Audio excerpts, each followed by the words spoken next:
Imagine standing in a candlelit drawing room in Victorian London, surrounded by aristocrats sipping port and fanning themselves with opera tickets, while you, the hired help, slowly peel rotting linen off a 3,000-year-old corpse. Welcome to the surprisingly fashionable, unsanitary, and morally questionable world of 19th-century mummy unwrapping parties, where science met spectacle, and the dead had no say in the guest list. This isn't just the story of you, the unfortunate mummy unwrapper. It's the bizarre tale of how Western obsession turned ancient dignity into entertainment. Buckle up, things are about to get dust. If you've ever wanted a bedtime story that includes dead pharaohs, grave-robbing nobles, and the occasional lung flung across the room, go ahead. Hit that subscribe button. You'll need. Picture this. You're crouched in the drawing room of a bloated aristocrat's townhouse in Mayfair, 1842. Your knees ache. Your hands stink of cheap gin and embalming resin. There's a half-unwrapped mummy lying in front of you, his arms folded like he's bracing for whatever's coming next, which, given the crowd of wine-buzzed guests peering over your shoulder, is probably fair. You're not an Egyptologist. You're not even fully sure what Egyptologist means. You're a nobody. A porter. A dock worker with 3 missing teeth, and a gambling debt, taller than a pyramid. But tonight, you're the expert, paid the handsome sum of 1 shilling, 2 pints, and a bowl of stew to perform what the invitation called an intimate evening of ancient enlightenment. What it actually is: a party, a deeply inappropriate, slightly terrifying corpse rummaging party. Welcome to Victorian London, where boredom among the upper class reached such astronomical levels that watching someone peel gauze off a 3,000-year-old corpse became the hottest post-dinner entertainment in town. And guess who's holding the scalpel? Of course, no one asked the mummy's opinion. If he could speak, he might say something like, "Excuse me, I was promised eternal rest, not a staring contest with the Duke of Wessex and his mistress." But alas, this is Britain, and the dead, especially foreign dead, don't get much of a say. You mutter a prayer, or maybe it's just a cough. Hard to tell, under all the pipe smoke. The crowd leans in. Lord Peabody, rotund and red-faced, fans himself with a silk program labelled, "One Night Only, Secrets of the Sarcophagus." He burps loudly. Somewhere, a piano tinkles out a hesitant tune. The smell. A heady cocktail of beeswax candles, cheap perfume, brandy fumes, and the unmistakable stench of desiccated flesh. It's the kind of ambience that screams history, but make it unsettling. You weren't always unwrapping cadavers. Last year you were moving coal. The year before that, you were briefly employed at a fishmonger's stall, until a misunderstanding involving eels got you blacklisted. So when a wiry man in a ridiculous waistcoat offered you work handling foreign antiquities, you didn't ask questions, not until your first shift involved prying open a coffin that smelled like sadness and cloves. The pay isn't great, the hours are worse. The trauma? Well, let's just say you've started flinching every time someone unwraps a gift. But mummy unwrapping is having a moment. You wouldn't believe the demand. Ever since Napoleon's soldiers stumbled into Egypt and kicked off a frenzy of looting dressed up as scholarship, the British elite have been obsessed with all things ancient and embalmed. Sarcophagi are shipping in by the crate load, traded like fine wine or exotic birds. Tombs are being emptied out faster than you can say cultural appropriation. And as long as people keep buying, the British Empire keeps digging. Or more accurately, stealing. But let's not get ahead of ourselves. Back to the scene. You ease your knife into the linen wrapping. It resists with a little tear.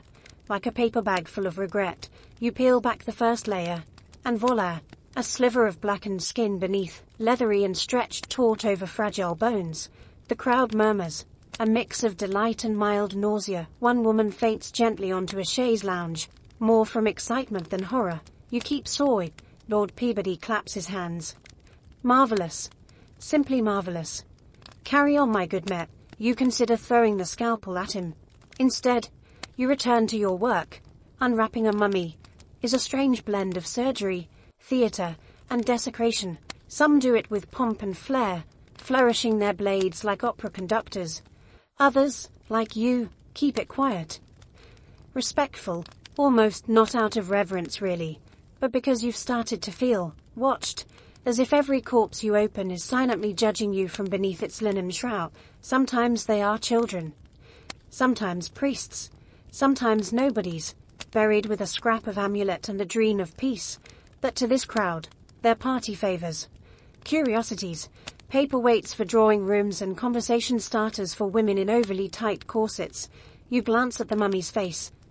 The skin has tightened over the skull like old parchment, lips drawn back in what might have once been a smile, or perhaps a scream. The eyes are gone, of course, long since crumbled to dust. You always wonder what they last saw. Probably not this. You pause for a moment, knife poised mid-air. A hush falls over the room.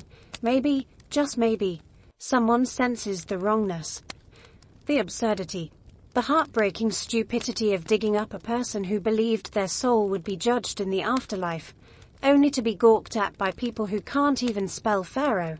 But no, someone sneezes. A servant refills a wine glass. The pianist strikes a cheerful chord.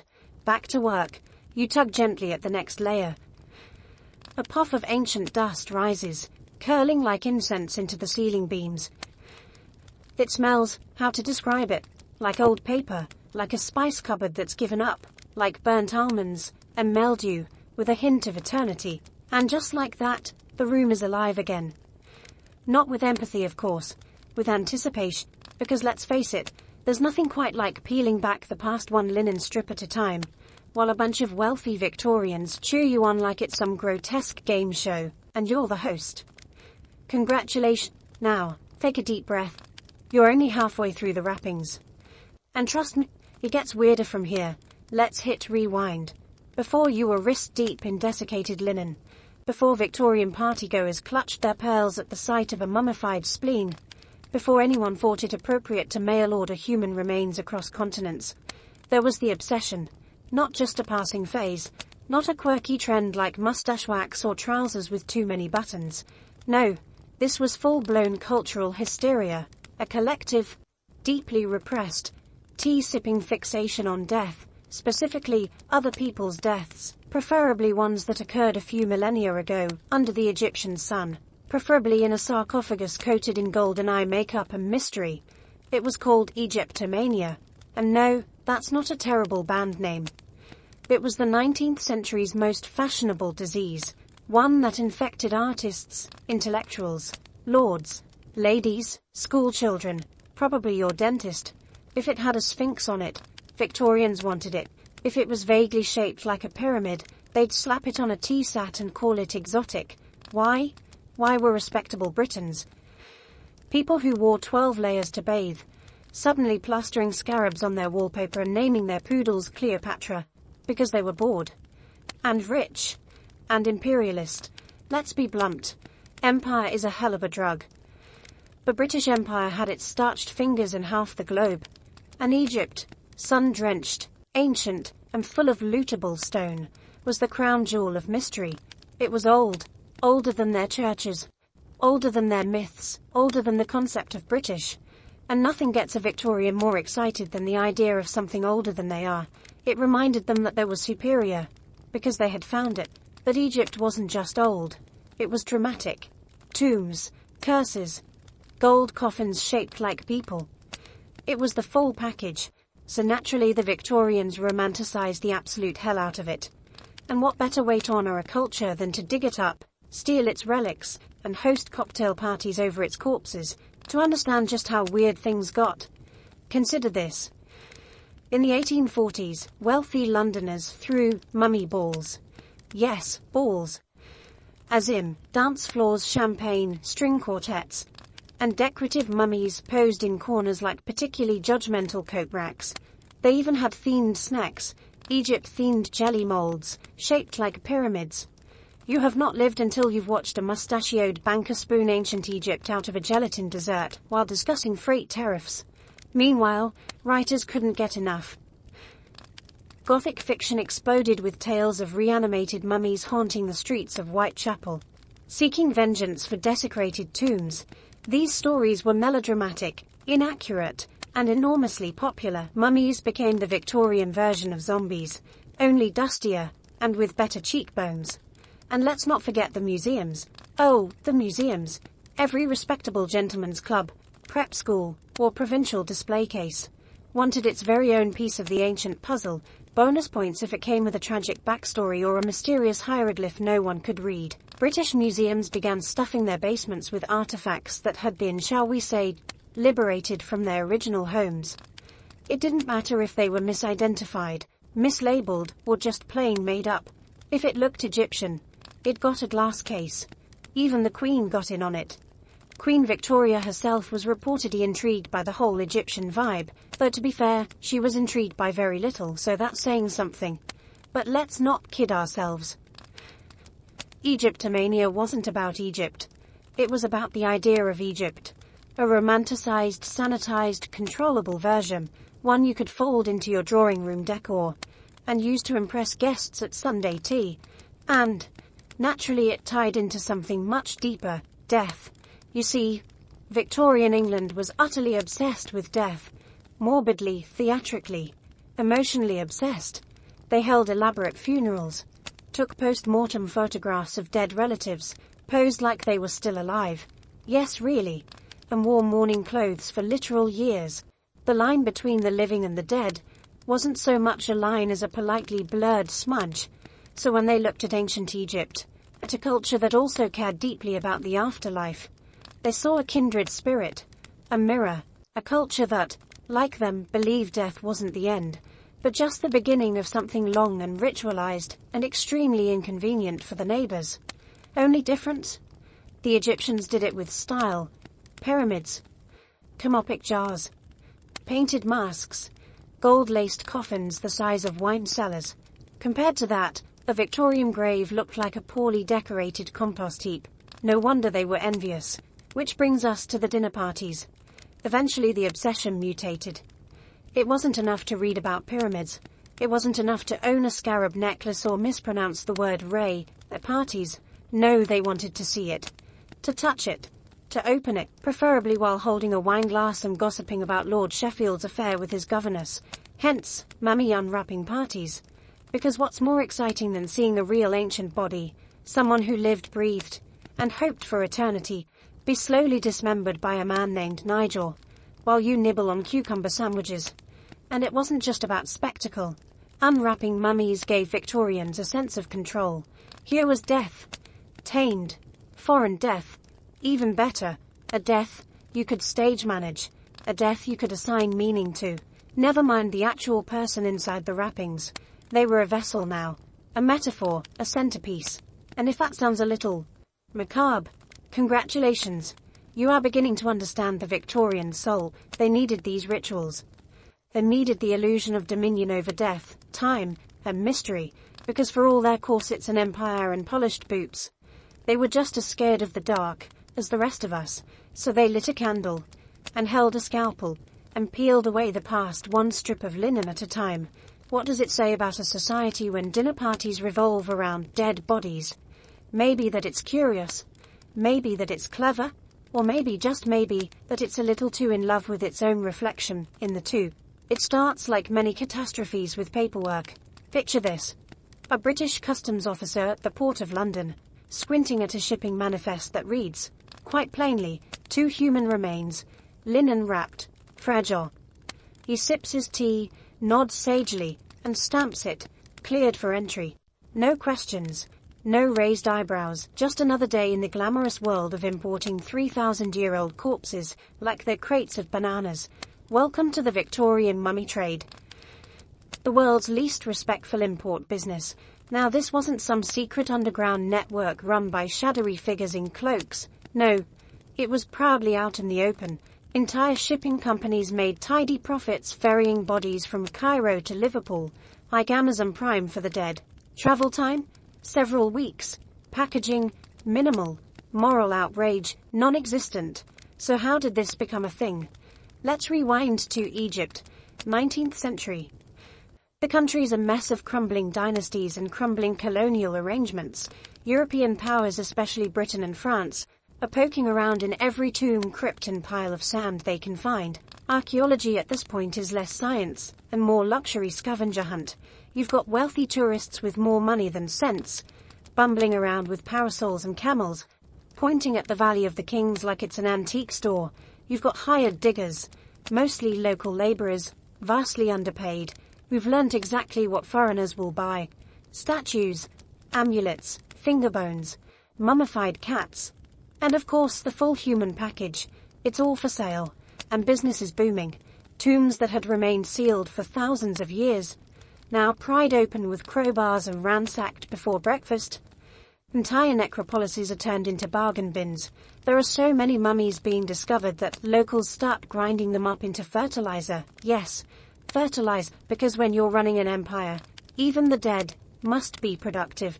But for British collectors, the real prize is the intact body. It's 7:45 p.m. The chandelier is lit. The oysters are sweating slightly on a silver tray. Somewhere in the corner, a harpist is plucking out a dainty tune while sipping gin from a teacup. The guests are arriving in waves. Lace gloves, monocles, monocled gloves, the works.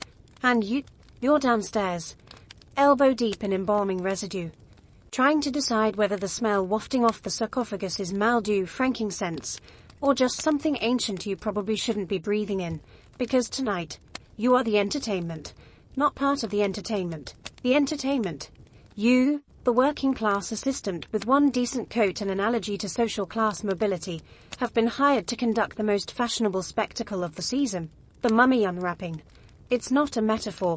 Tonight, you will physically remove the linen bindings from a 3,000-year-old corpse, while a room full of champagne-hazed aristocrats watches, wide-eyed and slightly hungry.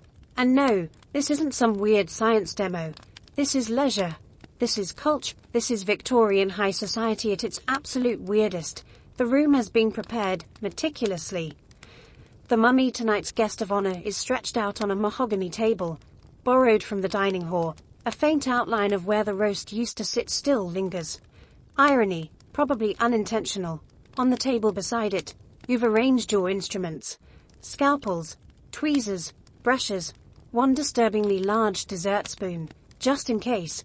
The tools gleam under candlelight, polished to theatrical perfection. A decanter of brandy glints nearby. Not for you, of course. You're just the corpse handler. No one trusts the help with good liquor. The crowd filters in, their murmurs floating like perfume. Silk rustles. A monocle falls.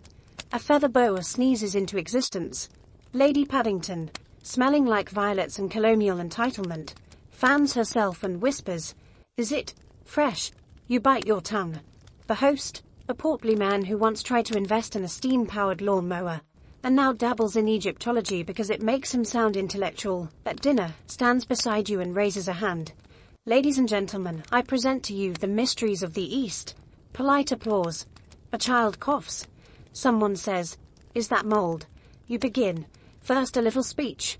Not for dramatic effect, though it has that, but because you've learned that starting cold makes the ladies scream, and the footman refuses to clean up faints anymore. You give a few lines about the significance of burial customs, the ritual importance of embalming, the depth of time between then and now. Most of it is nonsense, something you picked up from a pamphlet, and embellished with a few dramatic pauses. Then the cutting begins. The first layer is always the thickest. Linen stiff with resin, hardened like old leather. You slice, careful, but practiced. It comes away in flakes, each piece fluttering to the floor like ancient snow. The crowd leans in. Some whisper, a few grimace. One woman claps quietly, as if you've just performed a card trick. You peel. You explain. You dramatize. This section, you say, pointing with your scalpel, was likely wrapped around the torso to preserve internal organs after removal. Common in New Kingdom embalming. Someone gasps. Probably because you said internal organs. As you work your way down, the body reveals itself inch by inch.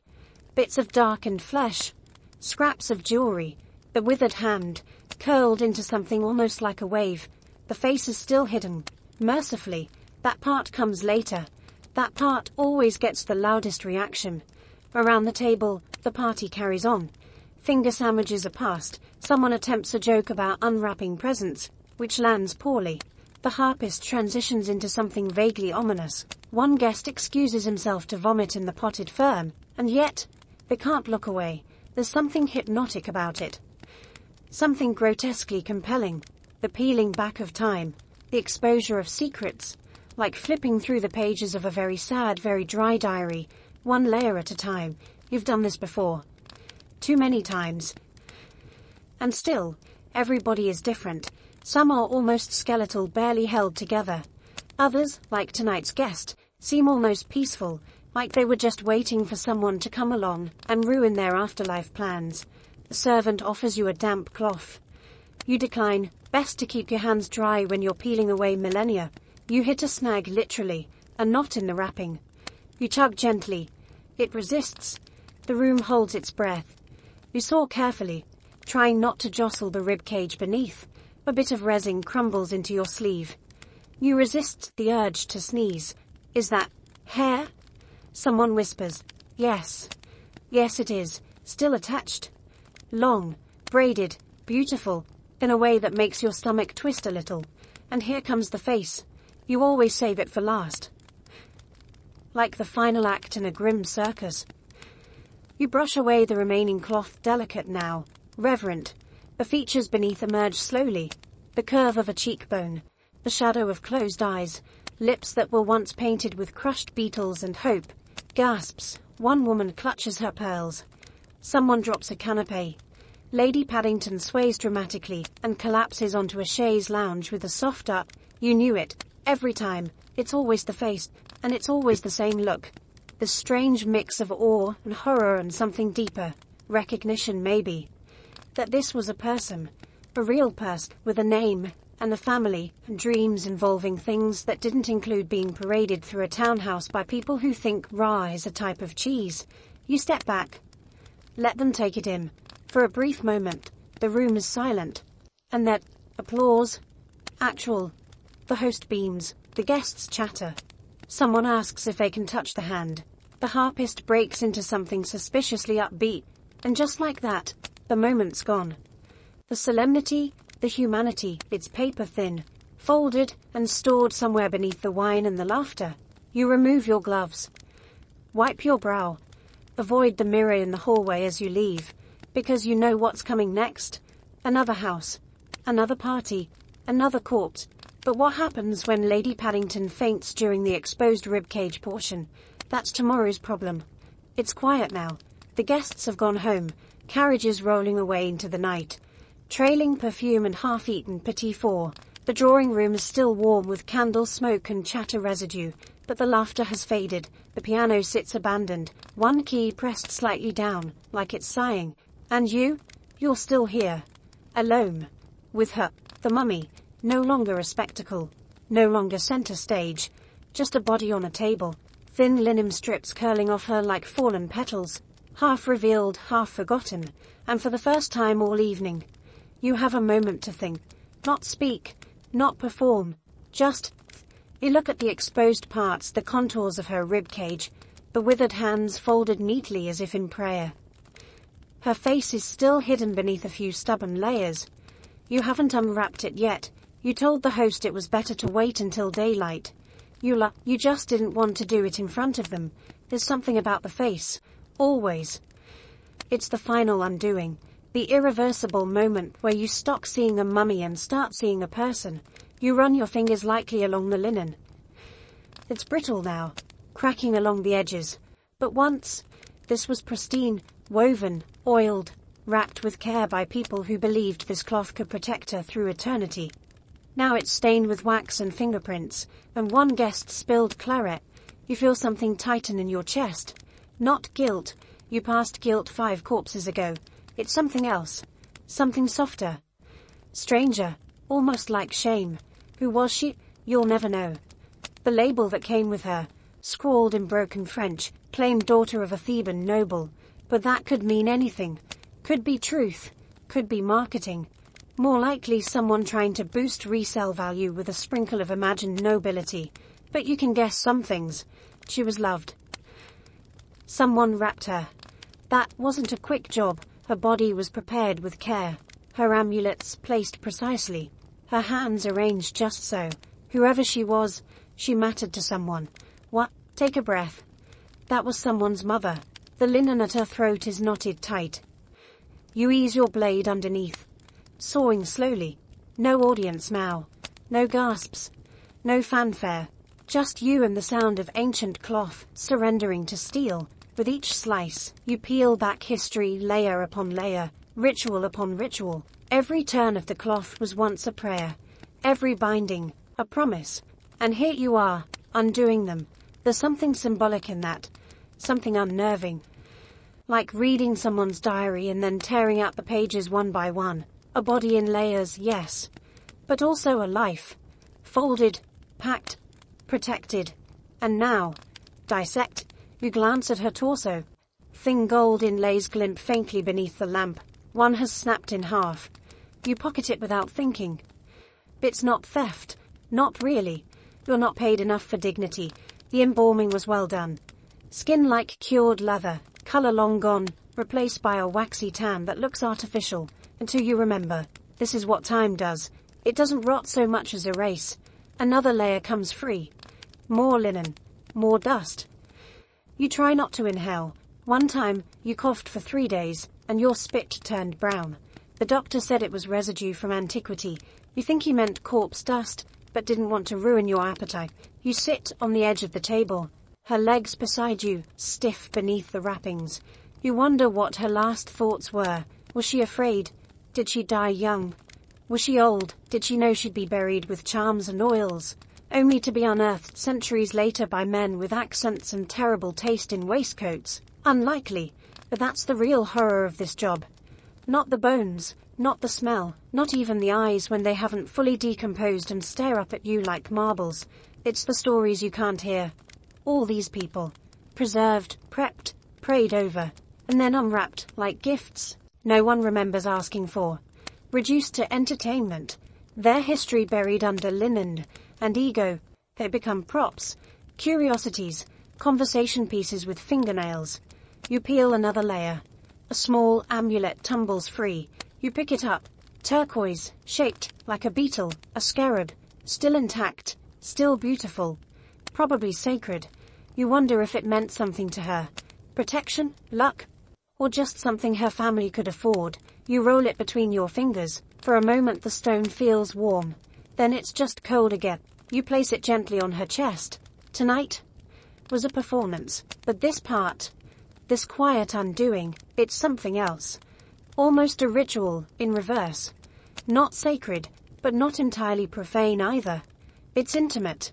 Awkwardly so, like undressing a memory. Like being handed someone's silence and told break this carefully. You look down at her face, still hidden. One last knot at the chin. You hesitate, not because of fear, you're used to that now. It's something more, reverent. The understanding that once you lift the final layer, there's no going back. So you wait, let the moment breathe, let it settle. You stand, stretch you back. The room is dim now. Just one lamp flickering.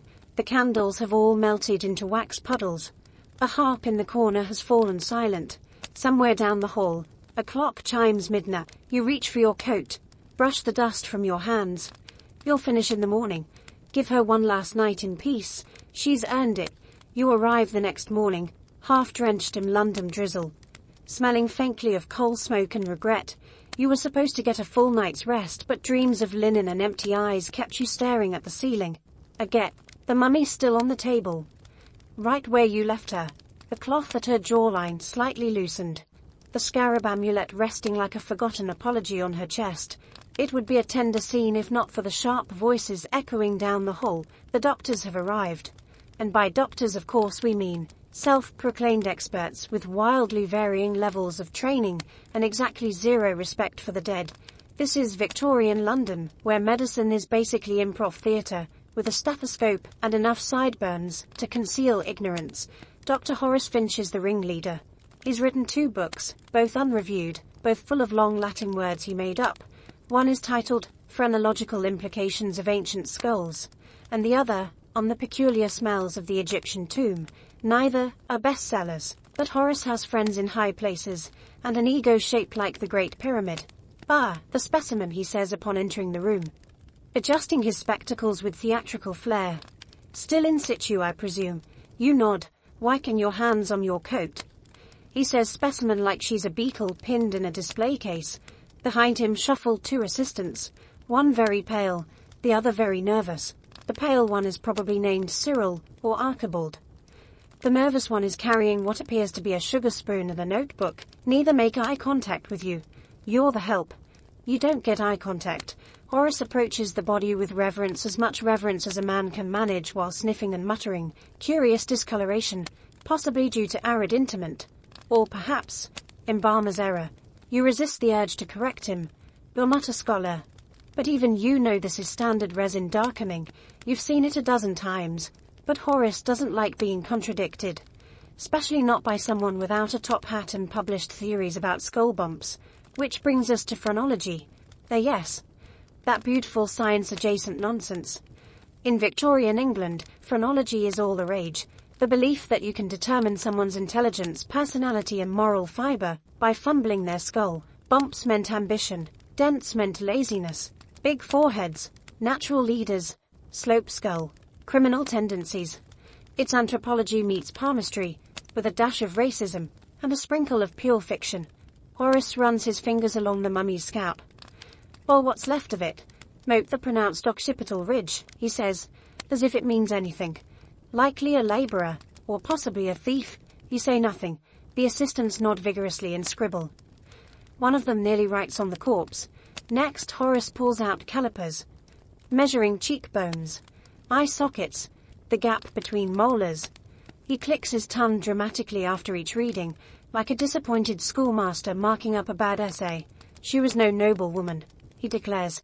Far too coarse. You stare at the amulet still lying on her chest. The tiny turquoise beetle. You think of the care in the wrapping. The resin. The gold thread you found at her waist. The tenderness. But sure. Coarse. One assistant whispers. Perhaps she was a dancer. Horace sneers. Highly unlikely. Parfumers are far too narrow. Dancers require robust hip structure. You mentally log this under total nonsense. Then comes the dissection. Because of course, it wouldn't be a Victorian medical examination without someone cutting open a preserved body. Just to see what's inside. Horace selects a scalpel like a man choosing dessert. The assistants hold their breath. You step back. With a flourish he slices into the abdomen. Resin flakes off like ash. A dry hiss escapes, probably from trapped air or crumbling organ tissue, but the room still recoils, as if the dead just sighed. Fascinating, Horace mutters. Liver appears, compressed. Perhaps she suffered from a digestive disorder, or melancholy. You blink. Melancholy. He moves on, gesturing toward the pelvic cavity. Reproductive organs are present, he announces. With the smugness of a man who's just discovered fire. She likely bore children. You grit your teeth. This isn't science. This is divination with a scalpel. A seance by another name. Only instead of ghosts, they're conjuring theories. And instead of meaning, they're just making it up as they go. But it plays well. Horace writes everything down in a leather notebook, flipping pages with dramatic precision. The assistants photograph the remains. One using flash powder that leaves scorch marks on the table. They measure the teeth. They weigh the skull. They nod and hem and stroke their chins like philosophers. And through it all, she just lies there, stripped, cut, interpreted. Like a book they're too arrogant to learn the language of, so they just draw pictures in the margins instead. You wonder briefly what the mummy would think if her spirit is watching this sad circus of self-importance. Is she screaming, or laughing, or just rolling her metaphysical eyes? The examination ends with Horace declaring, a satisfactory session. I believe we have much to publish. The assistants pack up. One leaves a biscuit on the embalming tray. You're left to clean up. As always, as you wipe down the table, you notice a scrap of paper tucked under a journal. It's a sketch diagram, her body, annotated like a blueprint. Not noble. Possible malnutrition, occipital depression, edelness. You crumple it in your pocket. Back outside, the fog has thickened. London coughs around you. You exhale. Medical science, they say, more like mythology in a lab coat. And yet somehow it's taken seriously, because Horace speaks Latin, because Horace wears gloves, because Horace has a monocle and a mustache, and calls himself doctor. And the dead, they don't get to object. You'd think at some point someone would pause and ask, hey, maybe we shouldn't burn 3,000-year-old scrolls to light the fireplace. But no, not in Victorian England. Because when it came to ancient texts, papyri, scrolls, inscriptions, our top-hatted ancestors reacted with all the delicacy of a toddler with a crayon and a priceless Rembrandt. Let's set the stage. It's the 1840s, and London is drowning in artifacts, sarcophagi in gardens, mummies in drawing rooms, and stuffed between the layers of linen wrappings. Between the toes of embalmed corpses, tucked in clay jars and collapsed tombs, are papyri, thin, fragile, impossibly old scrolls of writing. Some are spells, others prayers. Some are tax records or love letters, or shopping lists for temple feasts. All are priceless, which is exactly why they were so thoroughly, enthusiastically, and stupidly destroyed. See, the problem with papyrus is that it's boring. At least to Victorians. It's not shiny. It's not gold. It doesn't have a spooky face or a curse attached. It's just paper. Old, crackling paper that looks like the inside of a moth's wallet. And worse, it's in a language that barely anyone can read. Egyptian hieratic, Demotic script, Coptic, that's just scribbles to most British collectors. So when some poor mummy is unwrapped and a scroll falls out of her chest cavity, the average reaction goes something like this. Oh look, another one of those dusty old letters. Smells like mildew. Toss it in the grate, will you? No, really, they burn them. Papyri, actual, historical, irreplaceable written records, were used as kindling, used to start fires, light cigars, or simply tossed in the bin. Some were shredded for packing material. Others were given to children as drawing paper. One nobleman reportedly used strips of papyrus as bookmarks for his Shakespeare collection, because irony is eternal. And then there's the eating. Yes, eating. Some believed that the blackened, resin-covered scrolls contained mystical properties. If ground up and mixed with honey or wine, they might boost memory, cure headaches, enhance dream. It's unclear who started this idea, but by the mid-19th century, there were documented cases of people consuming papyrus like it was medicine, or a very bad sandwich. So what exactly was lost? Everything. Imagine this. You're a priest in Thebes, writing down the ritual order for a funeral procession. You've inked every syllable carefully, pauses, chants, the placement of sacred oils on scrolls you've baked in the sun, and sealed in a jar. You bury it with the body, confident that the gods will receive your words and guide the dead safely to the afterlife. Then, 2,000 years later, some guy named Reginald from Surrey uses your work to light a cigar. Let that sink in. Entire temples worth of writing gone. Early medical practices, histories of minor dynasties, folk tales, songs, legal documents, all erased, because they didn't sparkle enough. And here's the real kicker.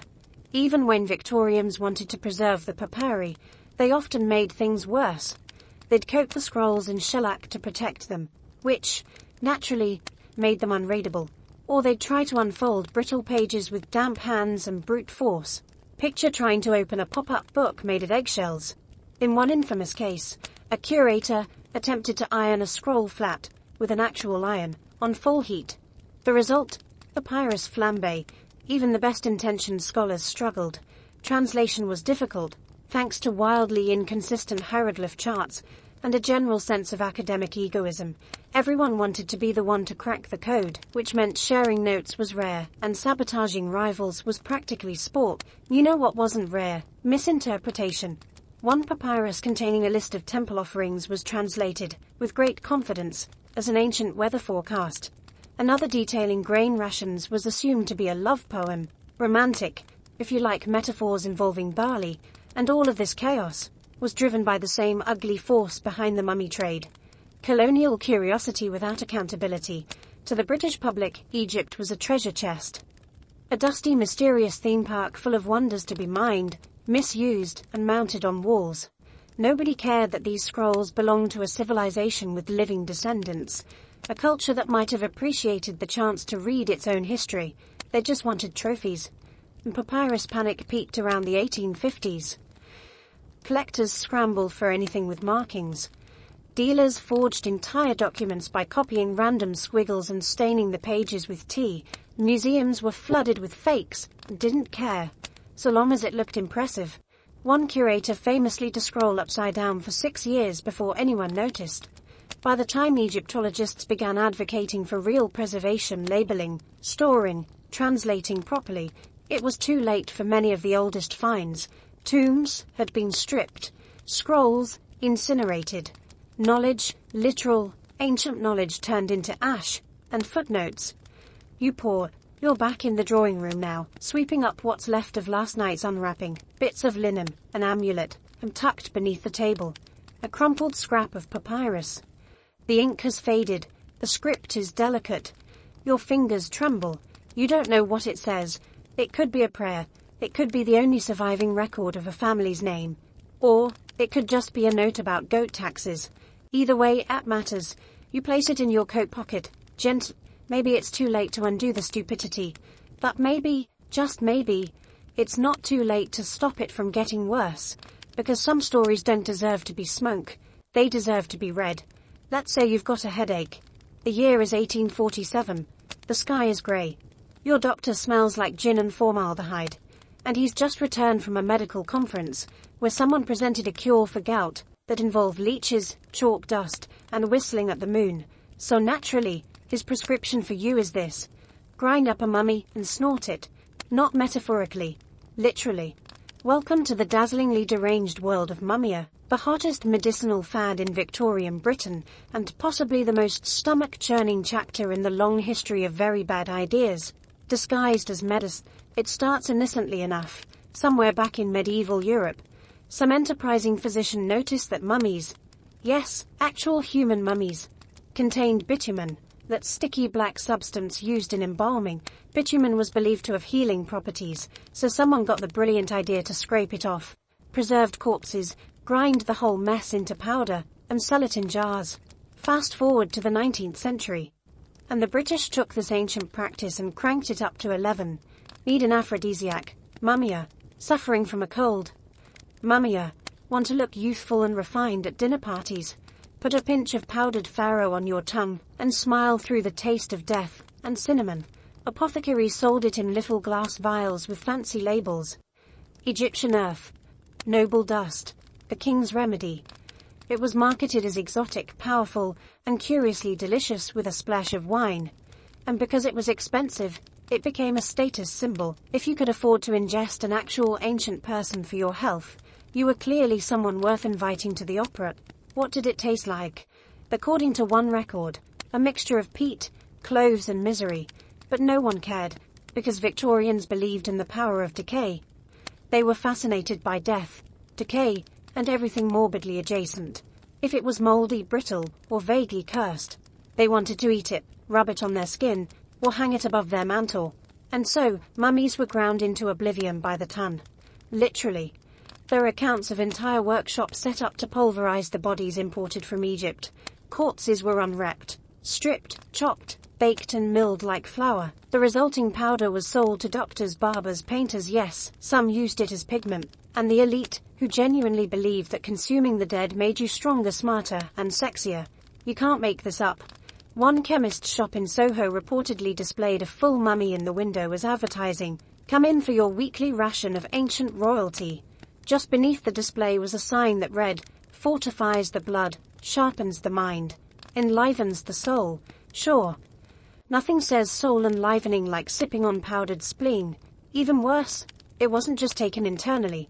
People started wearing it.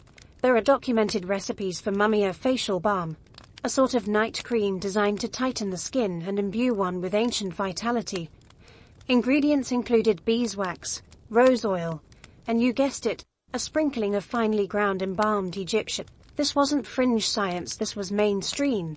Doctors actual, titled, bow-tie-wearing doctors prescribed it. Socialites endorsed it, clergymen didn't object.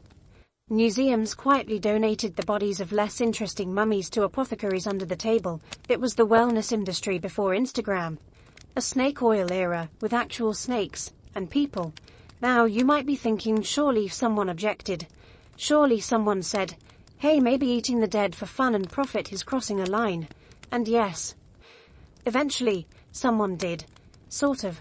By the late 1800s, actual Egyptologists, those rare few trying to treat ancient culture with respect, began raising concerns. Not just about the ethics of it, but about the accuracy, because as it turns out, much of what was being sold as mummia wasn't even Egyptian. It was just any corpse. sometimes dried criminals, sometimes plague victims, sometimes freshly dead, poor people, stolen from graves and passed off as antiquities. As long as it was dry and vaguely dusty, it would, which means that all those aristocrats thinking they were imbibing the essence of Ramses were probably just chewing on Jeff from Leeds. Poetic justice, really, and what did Mumya actually do? Absolutely nothing. Best case, it added some fiber to your diet. Worst case, it gave you dysentery, lead poisoning, or an intimate encounter with long-dead bacteria. The real result was the wholesale desecration of Egypt's history, repackaged as holistic self-care. It wasn't just consumption, it was cannibalism, with a monocle. Imagine the scene. A gentleman in a silk cravat, seated beside a roaring fireplace, stirring a spoonful of ancient powdered human into his port.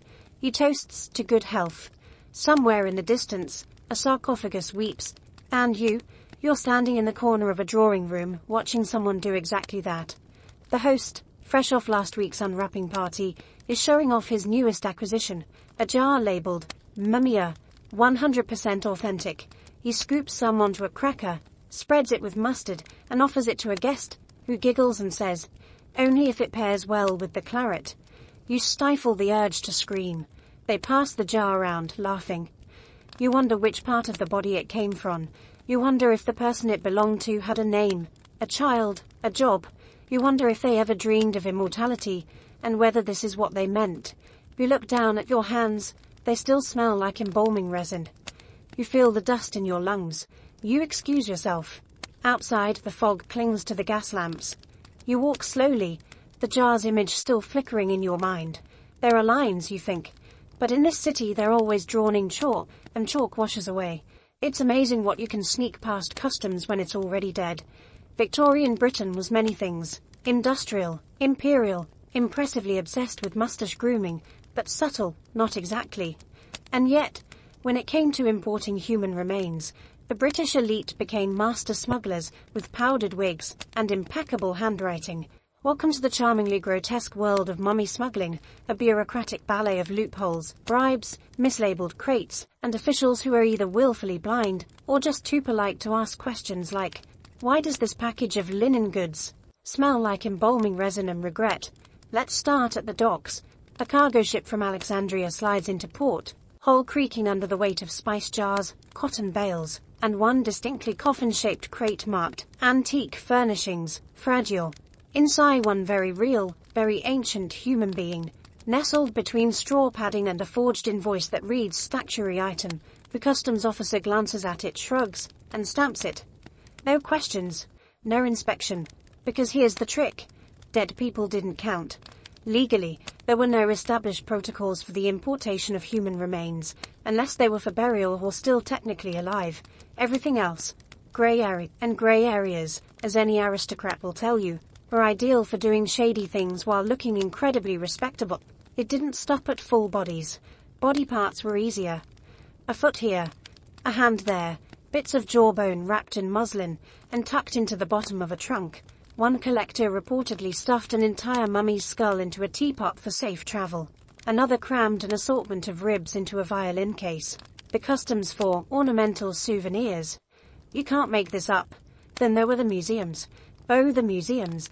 By the 1860s, every mid-sized town with a town hall and a mildly curious vicar wanted a mummy, but shipping whole corpses was expensive and complicated, especially when too many ended up damaged, moldy, or embarrassingly pungent. So curators got creative. One strategy involved declaring the bodies as archaeological samples. Another, botanical specimens, on account of the linen being made of flax. A bit of a stretch, perhaps, but that's never stopped anyone with a powdered wig and a Latin degree. Smuggling was so common it became routine. One shipping clerk reportedly asked, "Full mummy or just parts?" the way you'd ask about tea or coffee. And behind every dodgy shipment, there was a gentleman with a monocle and a vague job title: collector, scholar, gentleman explorer.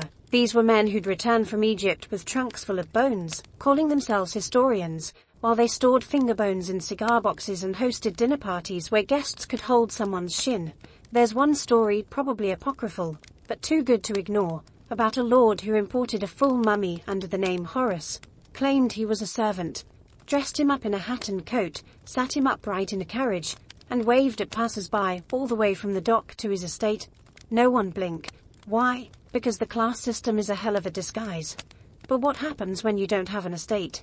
Let's meet Albert. Albert is a porter. A short, tired man with bad knees and a sharp eye for crates. He works at a warehouse in Wapping and has handled everything from barrels of pickled herring to stacks of stolen books. One day a wooden crate arrives, unlabeled, no paperwork, just a smudge of red wax on the lid. Albert's job is to move it. He doesn't ask questions until the crate leaks. First, it's just a smell, sweet and sour, like dried fruit and formaldehyde. Then, the lid warps from dampness. Then something inside shifts. Albert opens it. Inside, a torso, wrapped in linen, missing limbs, still faintly marked with hieroglyphs. No head, no label, no explanation. Albert panics, tries to call his supervisor, finds out the man left for Brighton yesterday and won't be back for weeks. The crate technically doesn't exist, which means the torso is now Albert's responsibility. He does what any overworked Victorian labourer would do, drags it home. He lives in a narrow flat over a bakery. The landlady is deaf, thank God. He hides the torso under his bed. Every night, he stares at the ceiling and wonders if this is how ghosts happen. After 3 days of silence, he writes a letter to the Royal Museum. No reply. He tries a private collector. They offer 5 shillings and a ham. Albert declines. He buries the torso in the garden behind the bakery, beneath a patch of overgrown mint. To this day, no one has dug it up. That's how casually history was handled. How carelessly it was passed, shipped, mislabeled, and forgotten. For every mummy put on display behind glass, 10 more were boxed, botched or buried in places they were never meant to be, and through it all, the bureaucracy remained blissfully uninvolved. Because asking too many questions about corpses makes you seem unpatriotic, or worse, Fred. So the shipments continued. Crates came and went, bones crossed borders, and the dead were scattered like artifacts of inconvenience, disassembled, repurposed, swallowed by the fog of paperwork and soot. You think back to the woman on the table, her body shipped in a crate marked antique drapery, her soul declared non-essential, and somewhere in a museum drawer sits her hand. In another, her amulet, in someone's private library, her skull, propped beside a globe, all labelled, catalogued, displayed, but never reunited, because bureaucracy loves control, but it hates responsibility. And what's more convenient than a body that can't file complaints? It starts with a headline. Death follows unwrapping. Society host falls dead days after ancient ceremony. Below it, a grainy sketch of a sarcophagus. And a subheading, a mummy's wrath from beyond the grave.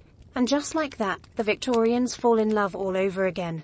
Because if there's one thing British society loves more than desecrating ancient remains, it's assigning supernatural consequences when things get slightly inconvenient. Enter the mummy's curse. Let's be clear, this wasn't a real belief, not at first. There was no sacred inscription threatening doom, no scarab with a vendetta, no ancient priest mumbling hexes from the underworld. The ancient Egyptians, meticulous as they were, didn't really go in for horror movie theatrics. Their afterlife was bureaucratic, not bloody. But facts have never stood a chance against a good story, and Victorian newspapers. They knew how to tell a very good story. It begins with coincidences. A collector dies suddenly after receiving a mummy. A photographer develops spots on his hands after documenting an unwrapping. A museum assistant falls down a flight of stairs 3 days after cataloguing a particularly angry-looking mummy. Coincidence? Absolutely. But to a public already neck-deep in seances, tarot cards, and afternoon hauntings, these stories are fuel. And the press? They throw on the gasoline. Within months, the mummy's curse becomes legend. Rumors spiral. Every minor mishap, near a sarcophagus, is now part of an ancient revenge plot. Newspapers write breathless accounts of unexplainable accidents, and ghostly whispers heard near crates of relics. One particularly dramatic article describes a mummy's wrappings catching fire on their own, which probably had more to do with a careless candle than a deathly hex. But that's beside the point. Fear sells, especially when it's neatly wrapped in linen and draped in colonial gilt. The British, it seems, needed the curse, not because they believed in it, really, but because they wanted to. Deep down, they knew knew that something wasn't quite right about ripping the dead from their graves and shipping them across the sea like party decorations. The curse was a way to feel the weight of that wrongdoing without ever having to admit it. "Bo, we shouldn't have done that," they'd whisper. Then immediately plan another unwrapping party. It's a form of narrative insurance. You profit off the dead. But if bad things happen, well, it's the mummy's fault, not your. Blame the curse, blame the gods, blame anything but yourself. And the stories only get more elaborate. One tale tells of a museum guard who goes mad after spending a night alone in the Egyptian wing. Another recounts a wealthy dowager who begins speaking in unknown tongues after touching a mummy's amulet. Read she had a stroke, and of course there's the classic, everyone who attended the unwrapping died within a year, which conveniently ignores that most of those people were already in their 70s and had a 2-cigar-a-day habit, but the details don't matter. The myth is what counts. Soon, fiction writers get involved. Theatre's debut plays titled The Wrath of the Pharaoh and The Curse of the Black Sarcophagus. Penny dreadfuls feature resurrected mummies stalking foggy London streets, exacting revenge on those who disturbed their rest. The mummy becomes a new kind of monster, slower than Dracula, dustier than Frankenstein, but just as unsettling. It wasn't about history anymore. It was about drama. And Hollywood, decades later, it would feast on the leftovers. Boris Karloff's 1932 portrayal of Imhotep, the cursed priest turned vengeful corpse, cements the image linen-wrapped horror, eyes glowing with ancient fury, dragging one foot at a time toward poetic justice. But back in Victorian London, the curse was more than fiction. It was a brand. Collectors began whispering about it at parties. "This one's cursed," they'd say, tapping a sarcophagus with mock fear. 3 accidents since Tuesday, and suddenly, the item's value would go up, because nothing attracts the rich like a little danger, or at least, the illusion of it. Even museums leaned in. One displayed a coffin with a plaque that read, "Believed to bring misfortune to those who sleep nearby." That same museum had poor ventilation and lead pipes. That again blamed the mummy. Meanwhile, actual Egyptologists rolled their eyes so hard they nearly went blind. They were trying to study burial practices, cultural rituals, hieroglyphics, and here comes the general public, convinced the papyrus scrolls contain death spells and secret plagues. One archaeologist wrote in a private letter, "I can hardly show a child a coffin lid without their mother clutching them as if it will swallow them whole." And yet the myth persisted, because it was easier to believe in ghosts than to face history, easier to fear the curse than to ask, should we have stolen this? And honestly, it made for better dinner conversation. Did I ever tell you about the cursed hand I keep in my library? No one's ever touched it, and lived. Really? How tragic. Pass the claret. You're at one of those dinners now. Listen, a gentleman is recounting how his uncle once tripped over a mummified foot in Cairo, and developed chronic indigestion. He blames it on an ancient spell. You resist the urge to explain how digestion works. Instead, you excuse yourself, and walk out into the fog. You think about the mummy you unwrapped 2 weeks ago, her amulet still in your pocket, her eyes closed forever. Never got to see the land she was taken to, but maybe that's for the best, because here, her story's been rewritten. No longer priestess, mother, daughter, now just cursed. A fiction to sell papers, a superstition to spice up guilt, but she deserved more than that. They all did. You light a cigarette. Watch the smoke curl skyward. Nothing sells like a haunted corpse, but not everything should be sold. Let's strip away the myths, the headlines, the dinner parties, the powdered jars of medicinal ribcage. Let's pause for just a moment and remember the obvious thing everyone so artfully forgot.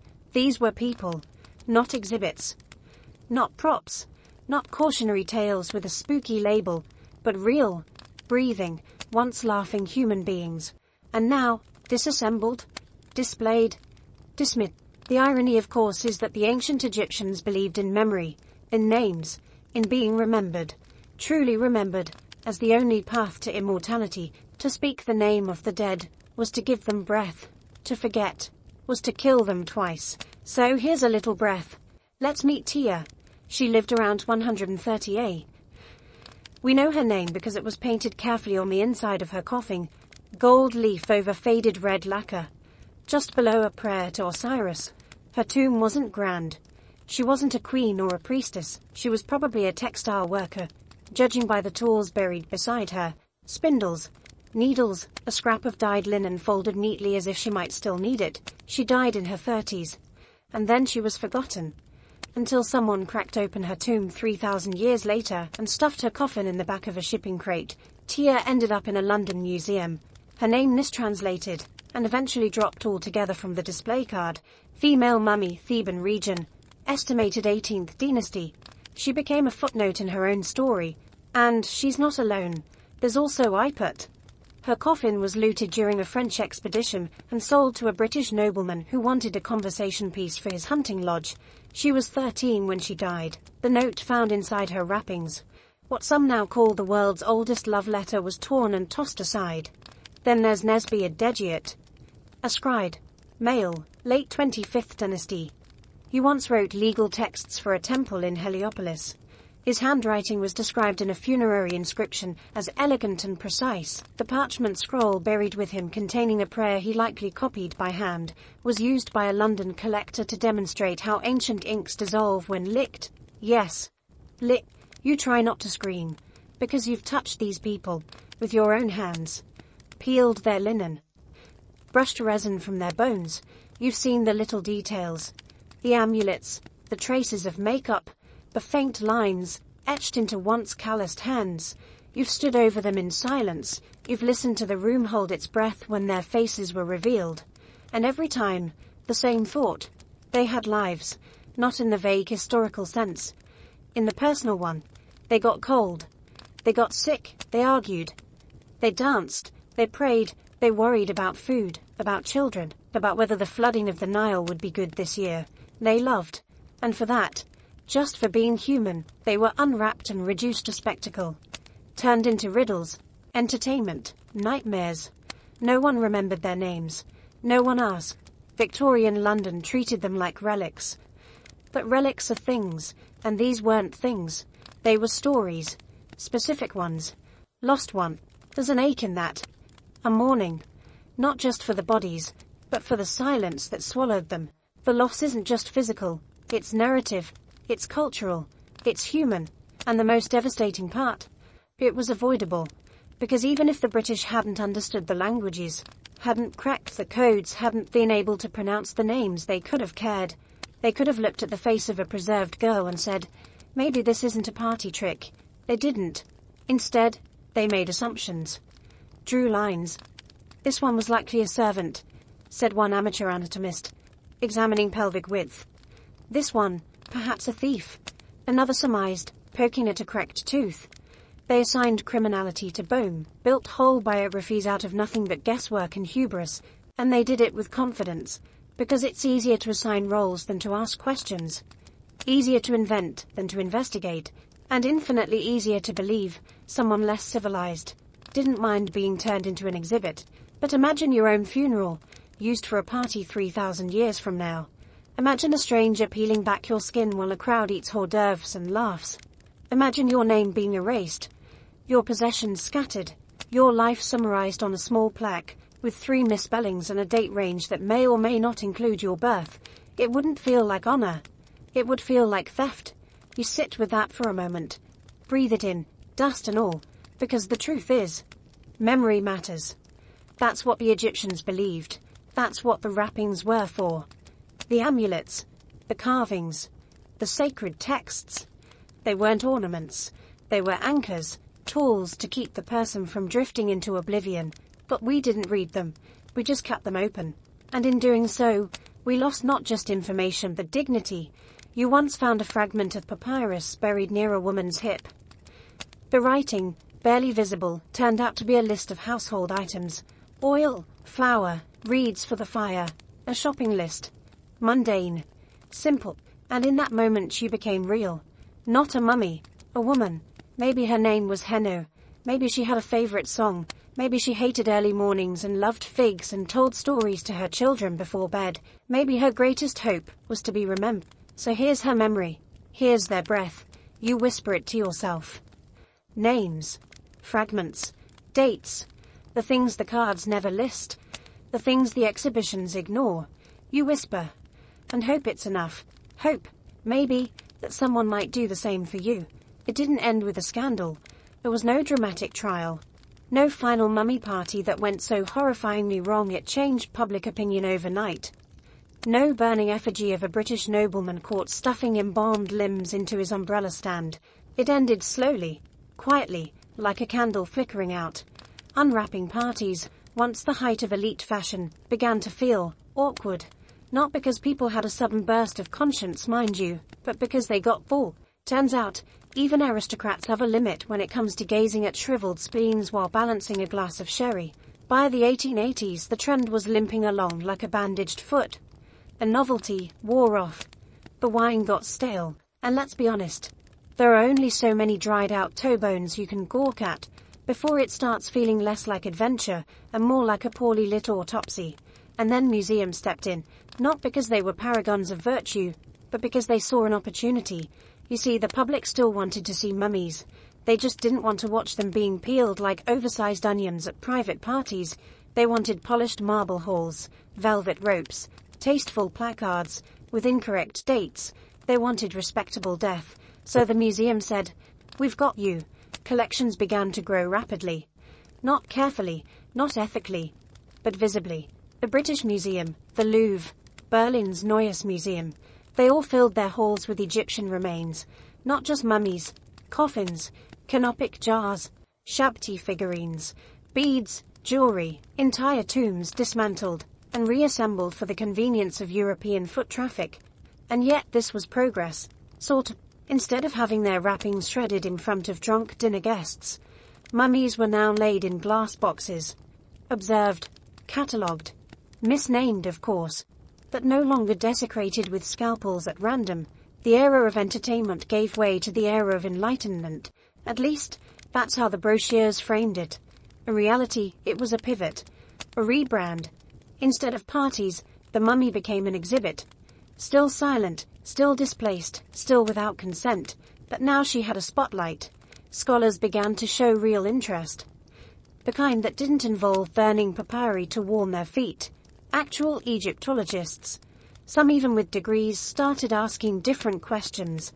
They studied burial rites, preservation methods, language, diet, even hairstyles. The mummy was no longer a curiosity. She was a subject. Still objectified, yes, but slowly, painfully more humanized. In 1891, a pivotal moment, the unwrapping of a priest named Nesman, was conducted in a university setting. Scientific instruments, documentation, a lecture hall of students taking notes, not sipping wine. For the first time, the event was about learning, not spectacle. People began to notice the difference. Soon after, laws were proposed, weak, vaguely worded laws, but laws nonetheless, limiting the trade of human remains. Egypt, under pressure, and colonized within an inch of its soul, began to protest the export of artifacts. It was ignored, mostly, but it was the start of something. The slow pivot from plundering to preserving. Of course, museums still acquired mummies, often dubiously. Smuggling didn't stop, it just got quieter. Crates still arrived marked as art supplies or botanical samples. But now, the bodies were being studied instead of unwrapped, photographed instead of picked apart, displayed with a thin veil of reverence, usually next to a display card with a name like female, 25-35 years, Upper Egypt, still anonymous, still flattened into data, but not dissected on dining tables. Small victories perhaps. Pathetically small, but real. By the early 20th century, mummy unwrapping was considered gauche, outdated, the pastime of a less civilized generation, which is hilarious, because the same families who once passed mummy powder around the dinner table now lectured on archaeological ethics like they'd always known better. Hypocrisy ages well, apparently. Still, change did come. The term mummy itself began to feel clinical, impersonal. Scholars pushed for ancient Egyptian remains, for context, for dignity. Exhibits evolved. Displays were adjusted. Some museums, fewer than you'd hope, began including information about the person's life, their culture, their likely name. Some even added curtains around the bodies, so visitors could choose whether to view them. Too little? Too late? Absolutely. But late is better than never. And maybe, just maybe, that shift matters. You walk through one of these museums now. The marble is cool beneath your boots. The hall smells faintly of polish and dust. Children chatter nearby, pointing at sarcophagi with wide eyes. Tourists snap photos. Somewhere, a guide is explaining mummification with the enthusiasm of someone who once auditioned for a cooking show. And there she is. Behind the glass, you recognize the binding technique. The resin patterns. The faded eye paint. She's been here for decades. Labeled as unknown female. 19th dynasty. No name. But someone added a line to the display card last year. This person was likely a member of a temple household. She was preserved for eternity. Her story is still being uncovered. You linger. That line, still being uncovered, sticks with you, because it's true. The shift from unwrapping to remembering didn't fix everything. It didn't return her home. It didn't resurrect the prayers etched into her coffin. But it began something. A slow, painful, imperfect reckoning. A moment of pause. A flicker of empathy. Centuries overdue. And so, you walk away, not with closure, but with a little more care, a little more quiet, a little more resolve that maybe, just maybe, history doesn't have to mean harm. It took centuries, but eventually, finally, the world started asking the one question Victorians never bothered with. Should we send them back? Because somewhere between the souvenir hunting of the 1800s and the sterile museum plaques of the 1900s, the descendants of the mummified dead found their voice, and they were not amused. Modern Egyptology. Real Egyptology. Not the top-hatted variety that used mummies as cocktail hour conversation starters had arrived, and it came not from drawing rooms in London, but from the streets of Cairo, Luxor, and Aswan, from universities filled with Egyptian scholars, from archaeologists who spoke the language, knew the land, and refused to treat their ancestors like travel-sized relics. The reckoning wasn't loud, it wasn't flashy, but it was insistent. Where were the bodies? Why were they in Glasgow? Why were they in storage basements beneath art galleries in New York, boxed in with broken Greco-Roman busts and mislabeled pottery shards? Why had a people's sacred dead been reduced to medical curiosities and hallway decoration? And why, after decades of talking about preservation and education and public interest, was there still no serious effort to return what had been stolen? To their credit, some institutions blinked. Some museums, uneasily, awkwardly, began the process of repatriation. It was slow, painfully slow. But mummies began to go hurt. In 2002, Switzerland returned a 2,600-year-old mummy named Shepanese to Egypt, following a formal request and mounting public pressure. In 2011, Germany returned fragments of a mummy's cartonnage, a painted casing that once cradled her in death, after it was discovered to have been acquired through dubious channels. The paperwork was intense. The politics were delicate, but the symbolism was enormous. Everybody that returned said something louder than any museum catalogue ever had. They belonged to someone else. Still, plenty of institutions resisted. Some argued that repatriation would deprive the public of education.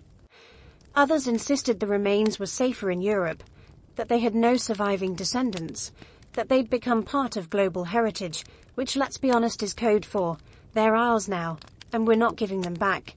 But the pushback didn't stop, because modern Egyptologists knew the truth. This wasn't about safety. It was about ownership. It was about dignity. It was about giving names back to the nameless. Giving stories back to the silenced.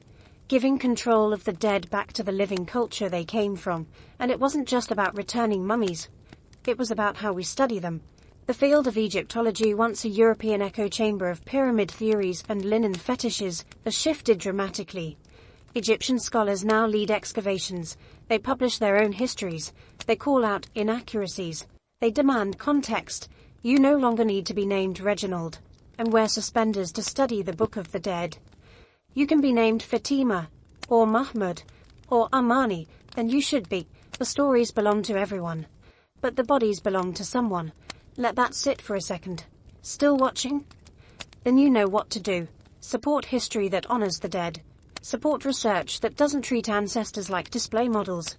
Support a future where cultural stewardship isn't just a PR campaign. Because here's the quiet truth most museums are only now learning. Respect is good for education. Turns out, people learn more when they aren't morally revolted. Tourists appreciate context. Students engage deeper when the narrative includes real names. Even the glass display hits differently when it's framed not as artifact Nsu 14, but as Neskonsu, who loved lotus flowers and worked in a temple near Karnak. Suddenly, she's not a thing, she's someone. Some museums now include videos from modern Egyptians in their exhibits, spoken reflections, prayers, songs, descendants reaching across millennia to say, "We remember you, we're still here." Some have added digital reconstructions, faces restored, voices simulated, bodies not unwrapped but preserved through imaging. Non-invasive scans reveal secrets once pried from corpses with kitchen knives, teeth, bones, posture, illness, learned without destruction, because we can now study without slicing. Technology has given us a second chance. One British university recently performed a full-body CT scan on a child mummy, without ever opening the wrappings. They discovered she was about 6 years old, malnourished, likely died from an infection. They also found that her family had placed a carved lion beside her, a toy, maybe her favorite. They left it there. No dissection, no display, just a report. And her name was Mutamane.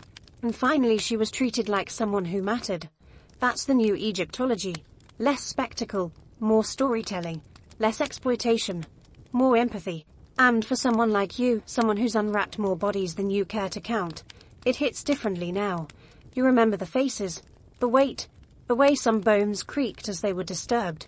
You remember the silence in the room when the last layer came away and the dead stared back, not with rage but with resignation. You remember thinking, they deserved more than this. And now they're starting to get it. Not everywhere, not fast enough, but here and there, a tomb is left closed, a body is returned. A display is redesigned to say not just what a person was, but who they were.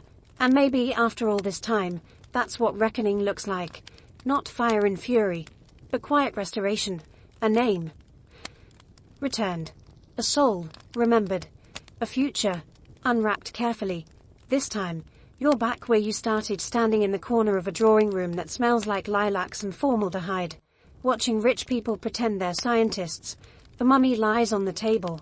Her head is tilted slightly to the left, mouth open in what could be a scream or just centuries of gravity.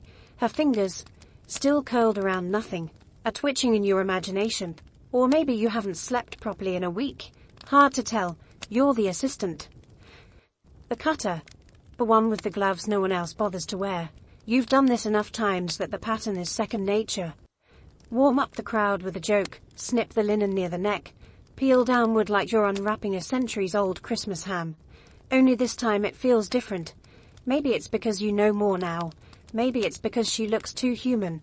Or maybe it's just the candlelight casting her cheekbones in a way that makes her seem like she might wake up and say something. You try not to think about that. Lord Henley is blathering on about the fascinating intersection of theology and preservation, while Lady Maud fans herself dramatically near the curtains. Someone drops a canapé. Someone else gasps as the wrappings loose. And you keep cutting. The fabric peels away like old parchment.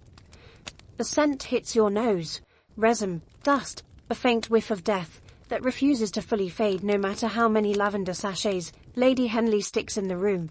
You're almost at the sternum. And then, someone claps. You blink. They're applauding. For you, like this is a magic show. Like you've pulled a rabbit from a hat.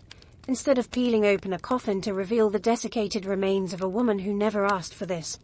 You stare down at her ribcage. She was young. Maybe 20. Maybe younger. Her bones are thin, brittle.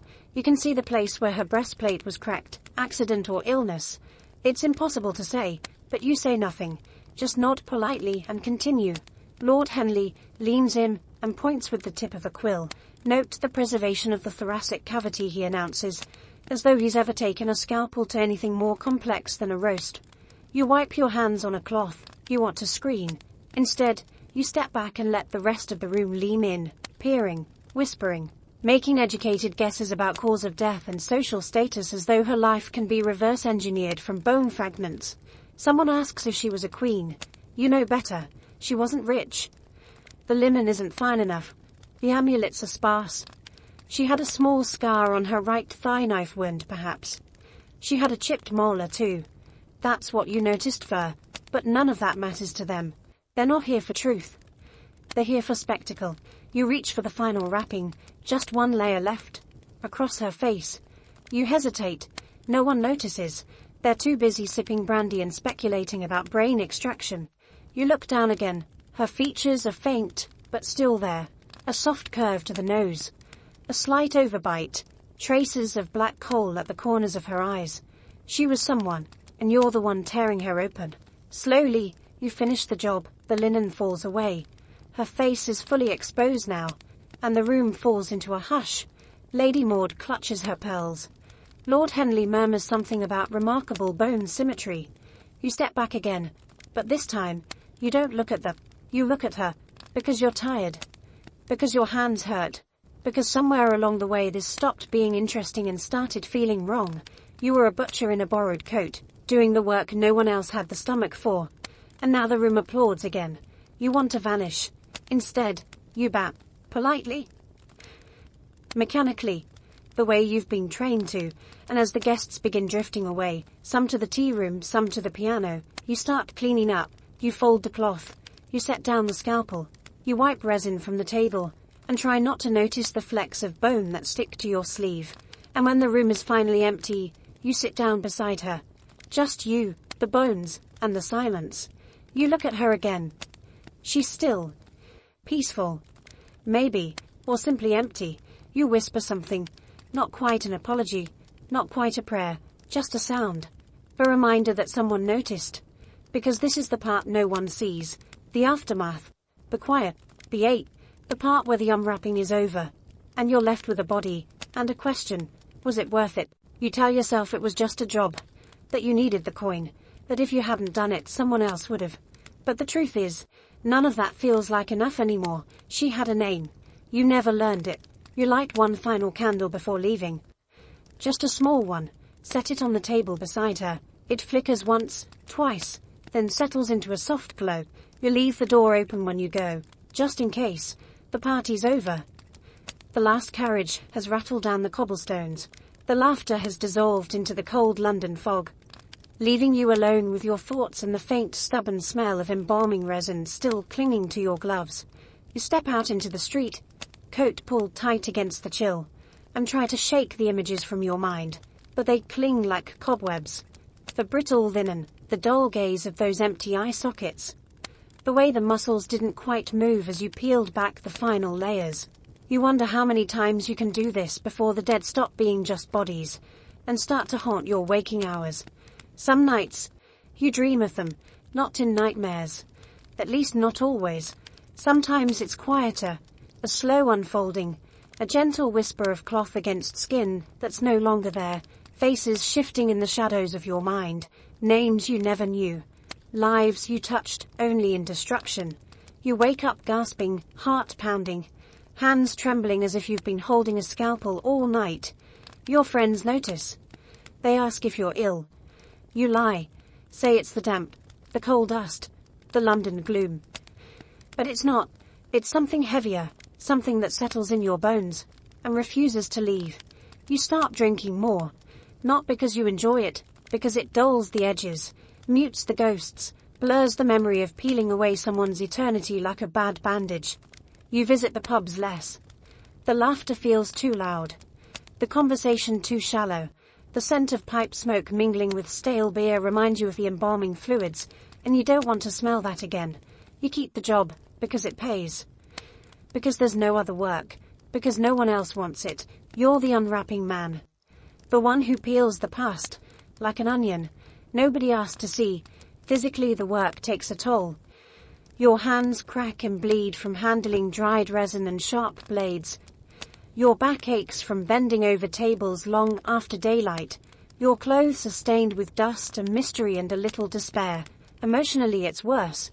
You can't unsee the faces. The hands that never moved again. The smiles frozen in time, twisted now into something else. And sometimes when the fog rolls thick, you swear you hear whispers. Not curses. Not warnings. Just memories. Remember me. Don't forget. Why did you come? You tell yourself it's nonsense, that you're imagining things, that ghosts don't exist, but the feeling lingers, and the eyes, Oh, the eyes. Even when gone, they haunt you. They follow you down dark alleys. They peer from cracked mirrors. They lie just beneath the skin. In the spaces between breaths, you wonder how you forget them.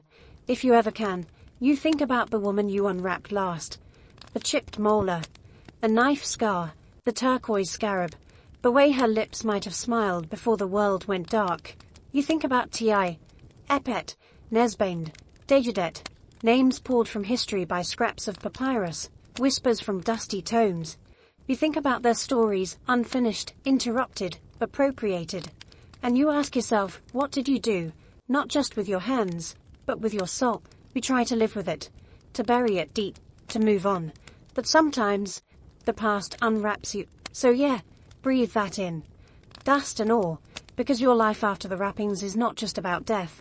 It's about survival, about carrying pieces of history no one else can see, about living with the weight of stories you weren't meant to tell.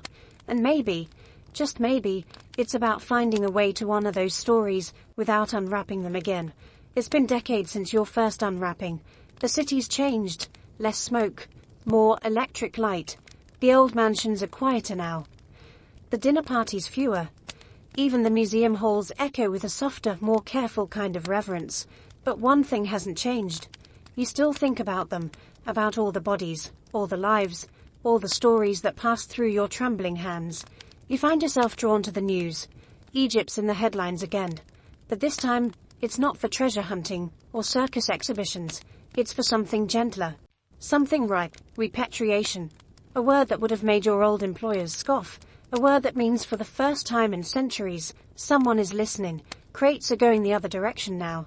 Homeward. The process is slow, bureaucratic, tangled in paperwork. But for once, the weight in those crates is honored. There are ceremonies, prayers, moments of silence. The media covers it not as spectacle, but as an act of restoration. You see a photograph, grainy, black and white, of Egyptian curators opening a returned coffin. Their faces are solemn, tender. They don't reach for scalpels or knives. They reach for names, for memory. Museums change their displays. Some add curtains around the dead, so visitors can choose whether to look or not. Some remove the bodies entirely, showing instead the artifacts, the stories, the context, letting the dead rest. You walk through one such museum. The sarcophagi are still there, but the glass is thicker, the lights are dimmer. There are signs carefully worded about dignity, about respect, about return. The group of school children passes, whispering, eyes wide. The guide tells them, these people were mothers, fathers, workers, priests. They are not curiosities. They are not displays. They are our connection to the past.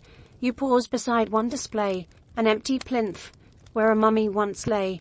The card now reads, repatriated to Egypt, 2023.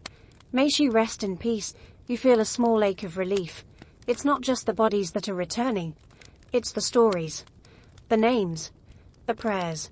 There are documentaries now, films about Egyptian archaeologists reclaiming their own history, interviews with families who still remember the legends, the rituals, the words whispered over the dead at dawn.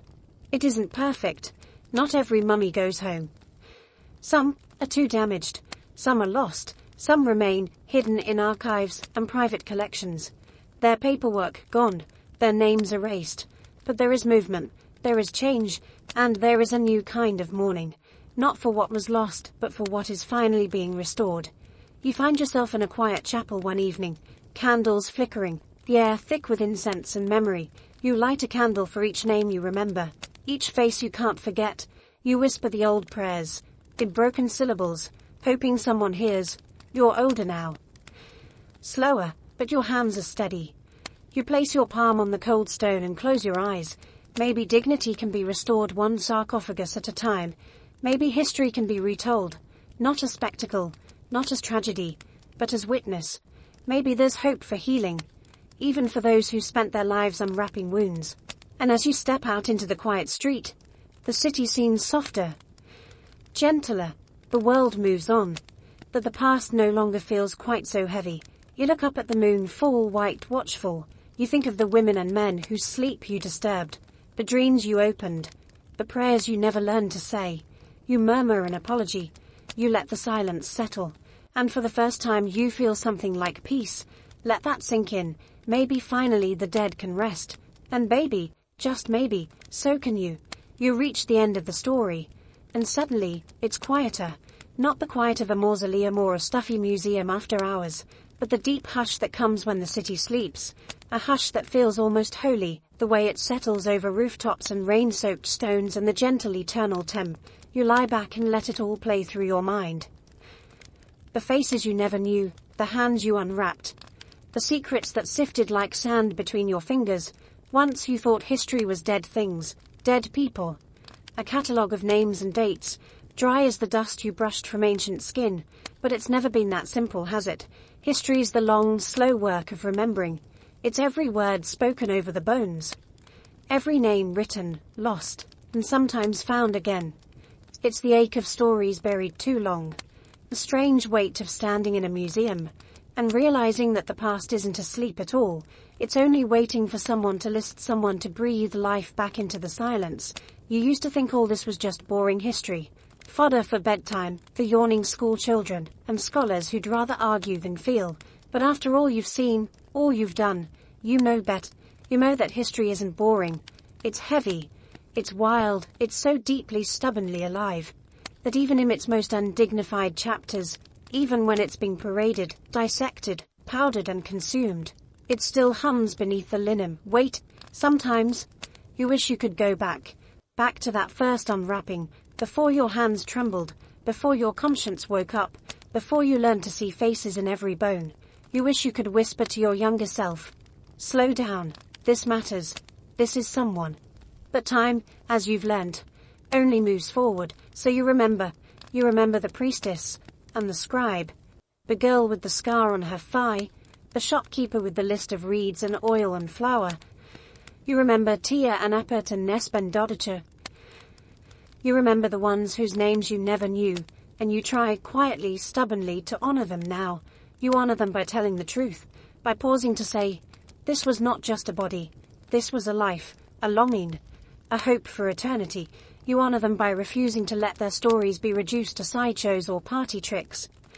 By refusing to let history be just a list of thefts and errors and powdered regrets. You honor them by making space, even now, for memory, for grief, for gentleness, because that's the lesson, isn't it? Not that the Victorians were monsters, or that you were, or that everyone who came before you was doomed to repeat the same old cruelties, but that it's always been hard to see the dead as living ones, and that the work of really remembering is never finished. You think of the museum cards, the new ones, written with care. Her story is still being uncovered.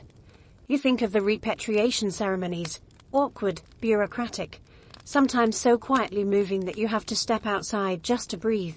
You think of the next generation, the children learning that history is not a static thing, but a living one, that we can make amends, even clumsily, that we can listen better. And now, as the night draws in, and the street lights fade, you feel it at last, a soft loosening in your chest. The forgiveness that only comes when you stop running from what you did, and start learning from it. This, you realize, is how history helps us sleep, not by boring us, not by dulling us, but by showing us that memory, however flawed, however incomplete, matters. By letting us rest, knowing that someone, somewhere, still cares enough to get the story right. So you lie back, close your eyes. The city is quiet outside. The ghosts are quieter still. You breathe in the memory of linen and dust, not as a burden, but as a gentle presence. A story with its rough edges worn smooth by time. Let the stories rest, and maybe you can too. Thank you for coming all this way. Thank you for remembering. Thank you most of all for listening. Good night. If you made it this far, you're not just here for the mummies, you're here for the humanity buried underneath. So hit that subscribe button. Leave a comment with your weirdest history question. And remember, bedtime stories aren't just for kids. Especially not when they involve corpses and corsets.